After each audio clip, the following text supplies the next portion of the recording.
कुरुंदवाड नांदणी मार्ग पाण्याखाली इचलकरंजीचा संपर्क तुटला। गेल्या 5 ते 6 दिवसापासून शिरोळ तालुक्यात पावसानं दमदार पाऊस हजेरी लावली आहे। रविवारी सकाळच्या सुमारास कुरुंदवाड शिरडोन हा पूल पाण्याखाली गेलाय। पाण्याच्या पातळीत वाढ होत असल्यानं नांदणी शिरडोन हा मार्गही पाण्याखाली गेला। याचबरोबर सोमवारी सायंकाळच्या सुमारास हेरवाड अब्दुल्लाट व नांदणी शिरोळ हे 2 प्रमुख मार्ग पाण्याखाली गेल्यानं दोन्ही गावांचा संपर्क तुटलाय।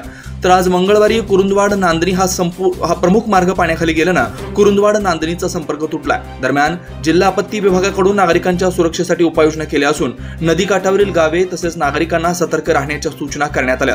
शिरडोन कुरुंदवाड दरम्यानच्या मार्गावरील पुलावरून रविवारपासून पाणी वाहत असल्यामुळे वाहतुकीसाठी बंद करण्यात आलाय। शिरडोन ग्रामपंचायत व कुरुंदवाड नगरपालिका यांच्याकडून बॅरिगेड्स लावून जाण्या व येण्याचा मार्ग बंद करण्यात आलाय। त्याचबरोबर शिरडोन नांदणी मार्गावर बॅरिगेड्स लावून बंद करण्यात आलाय। हेरवाड अब्दुल्लाट व नांदणी शिरोळ हे 2 मार्ग पाण्याखाली गेल्यानं या मार्गावरही प्रशासनाच्या वतीने बॅरिगेड्स लावण्यात आले।